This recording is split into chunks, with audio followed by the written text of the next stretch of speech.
In the name of Allah, the ocean of all-encompassing love and font of never-ending compassion. What you are about to witness is not the full story of Ibrahim alayhi salam. It is a single luminous slice, 3 verses from Surah Al-Mumtahina. 3 verses, and yet within them an entire ocean of meaning. Because sometimes God does not need a library to change a life. He only needs a few words, aimed at the right heart, at the right moment.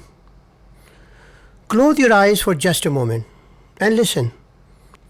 Beneath the din of your day, beneath the notifications, the deadlines, the endless rushing, there's a name that has been whispered across the centuries.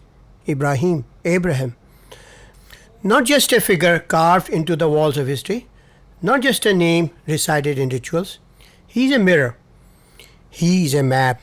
He's a pattern, Uswatul Hasana, placed by Allah Himself into the scripture for every human being who has ever asked, why am I here? What am I living for? And am I brave enough to actually live for it? He is the sublime pattern, the role model, etched not just into ancient text, but into the very architecture what it means to be human. Slide 2. The architect of truth. Every human being is searching for significance. We want our lives to mean something. We want to know that we were here, that we mattered, that something of us will remain after the world has moved on.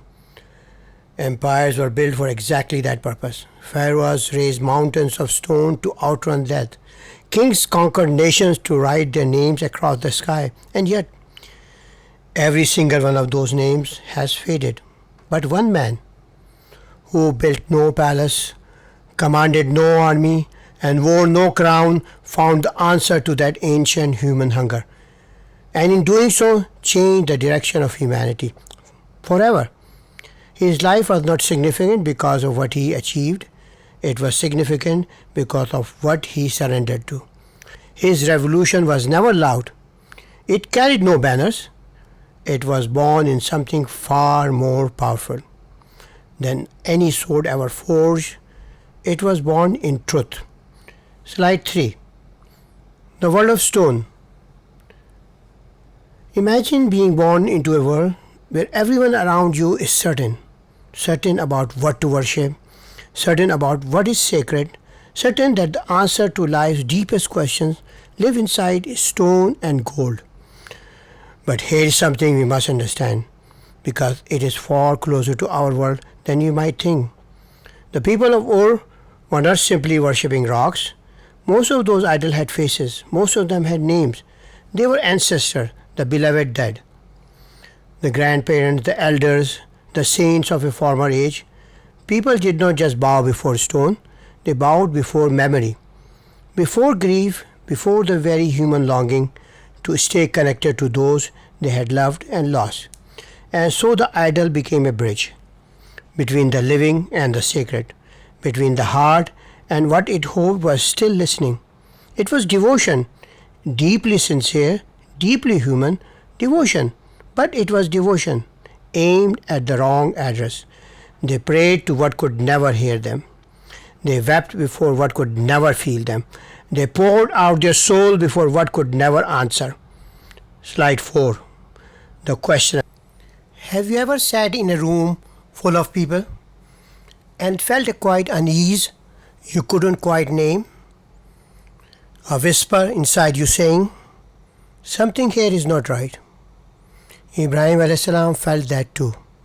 He was just a boy, watching calloused hand chisel stone into gods, watching his own father shape the faces of ancestors and objects of worship with his craft. And something deep within him, that pure, untouched fitra, refused to be silenced. He didn't have a scripture yet. He didn't have a teacher. He only had a question. But here is what many of us forget. A question honestly asked is itself a form of worship, because it means you refuse to let your soul go to sleep. That one honest question in a young boy's heart was worth more than a lifetime of comfortable silence. Because the most dangerous thing in the world is not ignorance, it's the quiet daily decision to stop asking. Slide 5. The Awakening.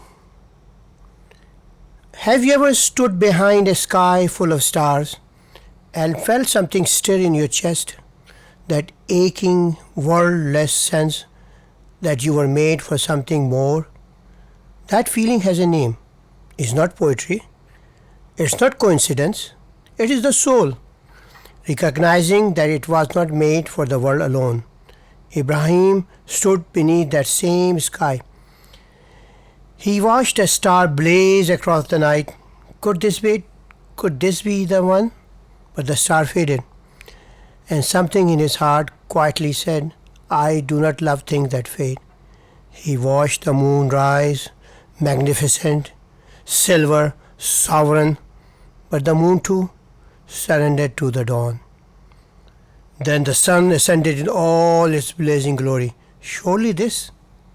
But even the sun bowed beneath the horizon, and in that sacred stillness, watching everything he admired disappear, Ibrahim a.s. made a discovery that would echo through all of human history.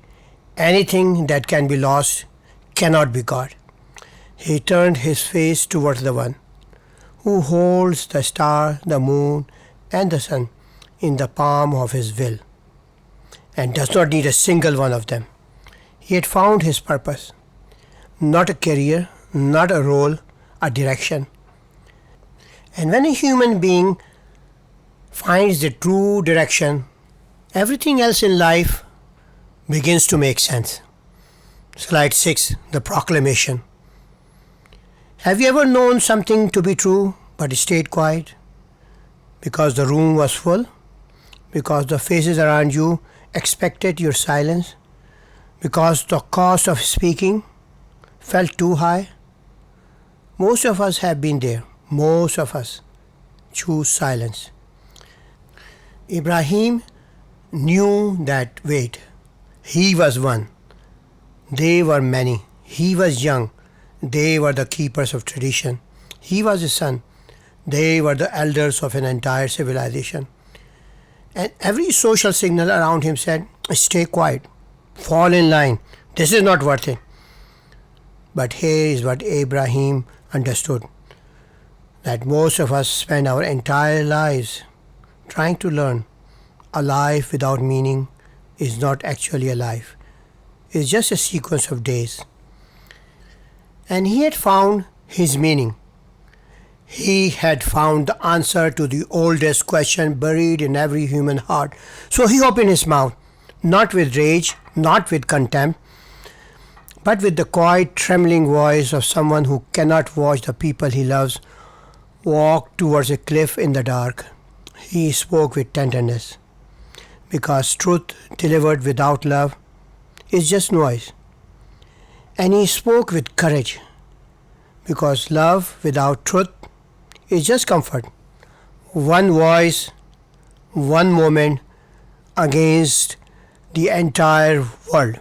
And that voice is still echoing loudly today. Slide 7. The Great Distance. Has anyone ever pulled away from you because you chose to live differently? A friend who grew distant? A family member who went cold? A room that used to feel like home that suddenly felt like a stranger's house? Ibrahim knew that silence. When he spoke truth, the crowd did not applaud. They did not weep and change. They withdrew. Slowly at first, whispers became walls, walls became distance, distance became something that felt almost like rejection. And this is where most of us would have quietly walked back, would have softened the message, would have found a middle ground, would have told ourselves, I tried, it is enough, I will still believe it inside. But Ibrahim understood something that takes most people a lifetime to learn. Your identity is not determined by who accepts you, it is determined by what you refuse to abandon. He remained exactly where he was, still, steady, luminous, while the world rearranged itself around him. Alone? Yes, but never abandoned. Slide 8. The cost of clarity.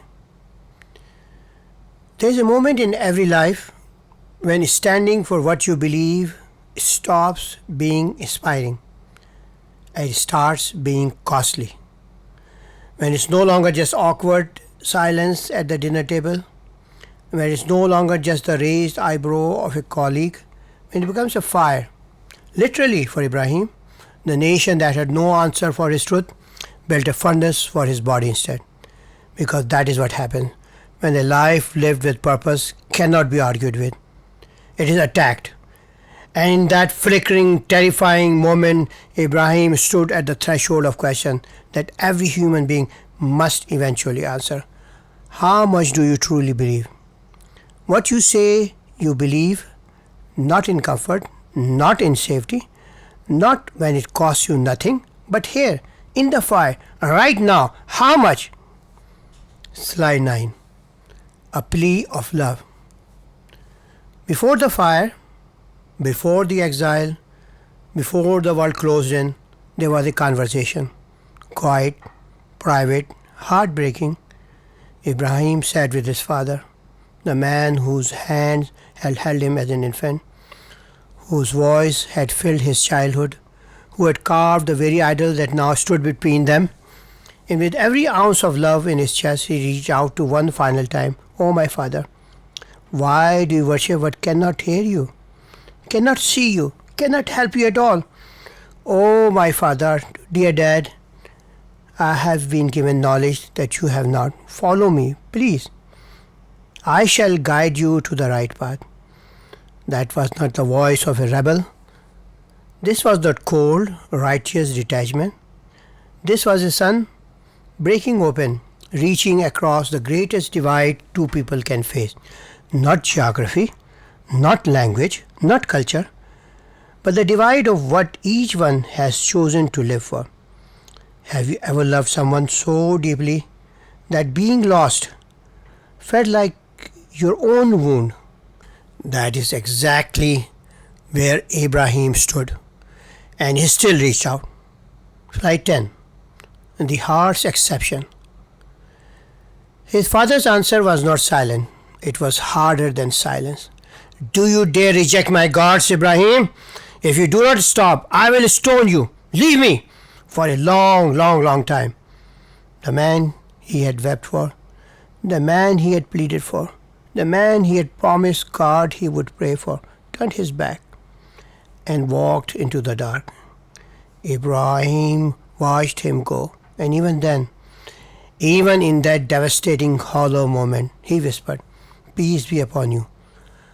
I will ask my Rabb to forgive you. He has always been gracious to me. Not bitterness, not a slammed door, not the cold satisfaction of someone who says, I warned you, you made your choice. Just love, heartbroken, dignified, quietly surrendered love. Because some of us know exactly what it feels like to have prayed for someone for years and watched them choose the dark anyway. Ibrahim held that grief. He did not suppress it. He did not pretend it away. He offered it to God, and he kept walking. Slide 11. The final severance. There comes a moment in some lives when you realize that staying in the very thing that will cost you everything, not your comfort, not your reputation, your soul. Ibrahim reached that moment. The city that had raised him had become a cage. Every familiar street, every known face, every beloved voice was now asking him, silently, constantly, to be someone he could no longer be. And here is the quiet, terrifying truth that Ibrahim's story holds up like a mirror. Sometimes the most faithful thing you can do is leave, not because you're running from something, but because you're finally, fully running towards someone. The question was no longer whether to go. The question was whether he trusted God enough to walk into the unknown with nothing but that trust as his only map. Slide 12. The sublime declaration. He turned to face them one final time, not in anger, not in triumph, in clarity. We are free of you and of whatever you worship instead of God. We reject all of it, and between us and you there will be enmity and hatred until you believe in one God. These words were not born from hatred. They were not the cry of someone who stopped caring. They were born from the most radical, most costly, most honest form of love. The love that refuses to pretend. There is a kind of cruelty in false peace, in smiling and nodding while someone walks toward their own destruction. Ibrahim chose truth over comfort. He drew a line, not to wound, but to be real, not in the sand, but across eternity. Standing for the one. Think about what he was walking away from. His home, his identity, the graves of his ancestors, the smell of familiar bread baking at dawn, the sound of a language that felt like warmth, the weight of a life entirely built in one place. We feel displaced when we change cities. We grieve when we leave a job. We mourn when a chapter closes, even a chapter we knew needed to end. Ibrahim left everything, and yet there's something extraordinary in the way he walked. No hunched shoulders, no backward glances soaked in regret. He walked forward because he had understood something that most of us spend our entire lives searching for. When you know what you're living for, truly deeply know that what you're leaving behind loses its power over you. The enmity of the entire world felt small and fleeting when the friendship of the Creator was walking beside him. Slide 14. The inner sanctuary. We spend our lives searching for peace in all the wrong places, in the approval of people who will change their minds tomorrow, in the security of things that can be taken overnight, in the comfort of a world that promises stability and rarely delivers it past sunrise. Ibrahim alayhis salam had lost all of it, every external anchor gone, and yet something in his face that day looked like freedom, because he had discovered the secret that every restless, searching human heart is really looking for. The peace you're chasing out there already lives inside the heart, inside the soul that has chosen God completely, not partially, not conveniently, not when it is easy, completely. He was no longer a son of Ur. He had become something the world had never quite seen before, the friend of Khalilullah. Slide 15. The Hijrah. This is the moment, not the fire, not the confrontation, not even the tender, broken conversation with his father. This, the moment a human being looks at everything familiar, everything safe, everything that forms the architecture of who they thought they were, and chooses God over all of it. He left the land, he left his people, he left the name everyone knew him by, and the future everyone had mapped out for him. He stepped into the open, boundless unknown with nothing but a heart full of certainty. And here is what Ibrahim teaches all of us, every single one of us, who has ever stood trembling at a crossroads. You were not made to merely exist. You are made to live for something greater than yourself. And the moment you truly commit to that fully, without reservation, the road appears beneath your feet. You do not need to see the whole path.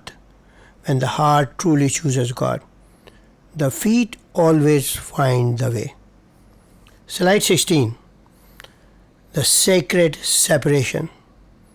Look at those footprints, each one pressed into the earth by a man who had every human reason to turn back.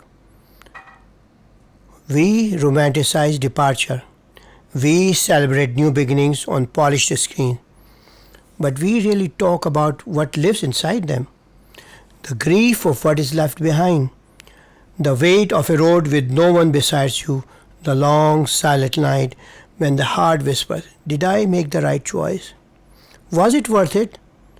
Will it ever feel like home again? Ibrahim felt all of that. He was human.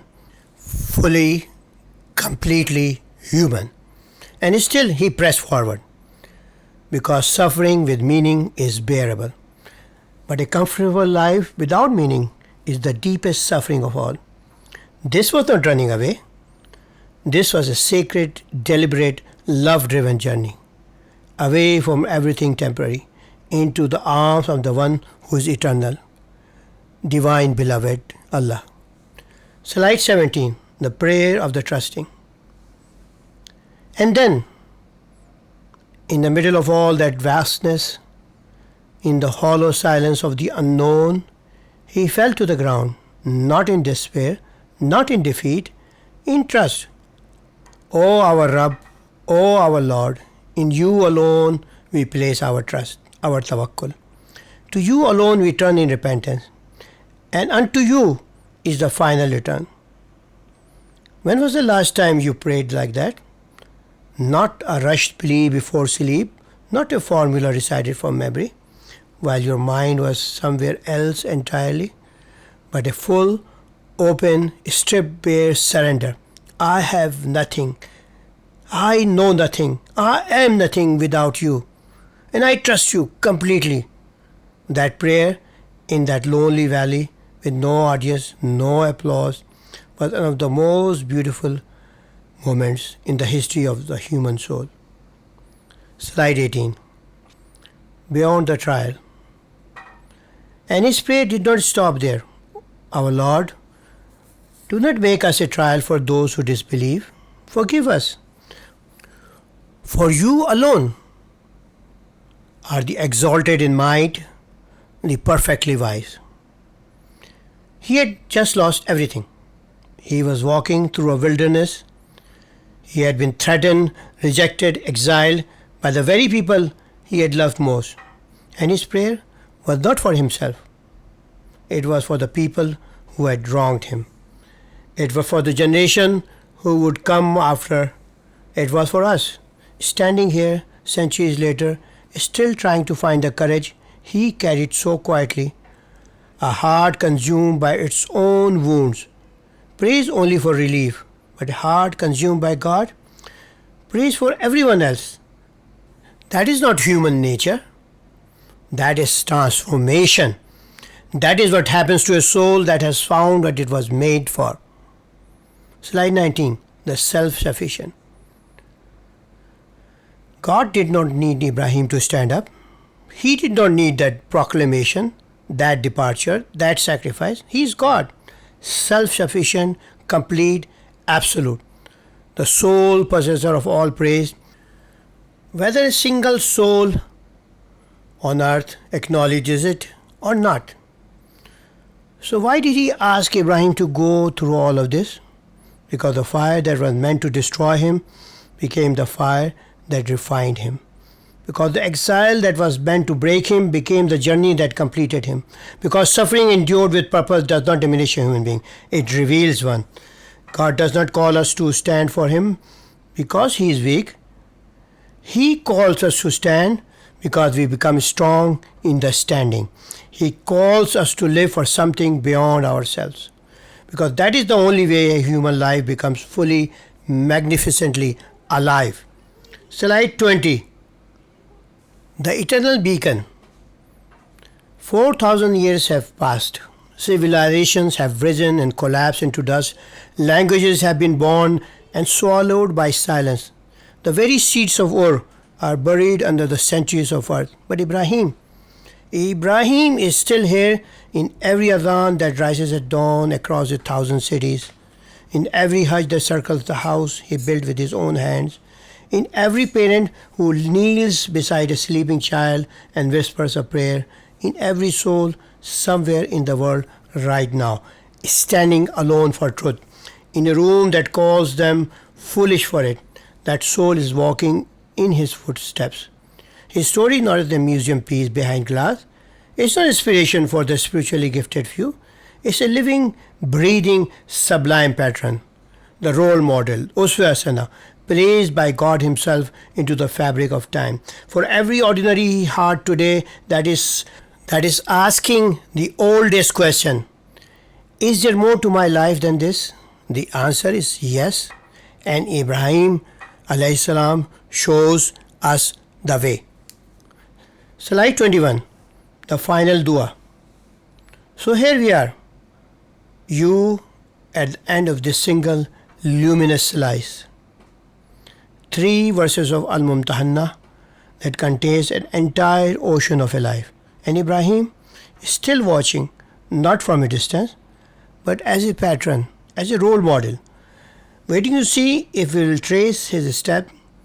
We all have our own Ur, the comfortable world that asks us to stay small, to stay quiet, to bow before what everyone else is bowing before. We all have our own idols, perhaps not carved from stone, but fashioned just as carefully, from approval, status, fear, and belonging. We all have our own fire, the moment when standing for truth cost us something real. We all have our desert, the wide open unknown that waits beyond every courageous choice. And we all carry that same question Ibrahim carried as a boy. Is there one who truly hears me? Is there one who never fades? Is there one worth giving everything for? Ibrahim answered that question with his entire life. Now it is our turn. O Allah, grant us hearts like Ibrahim's, hearts honest enough to question, brave enough to stand, tender enough to keep loving, even when it costs us. Make us people who have found what we were truly made for, and who live every single day in the light of that answer, for unto you is the final return. Ameen.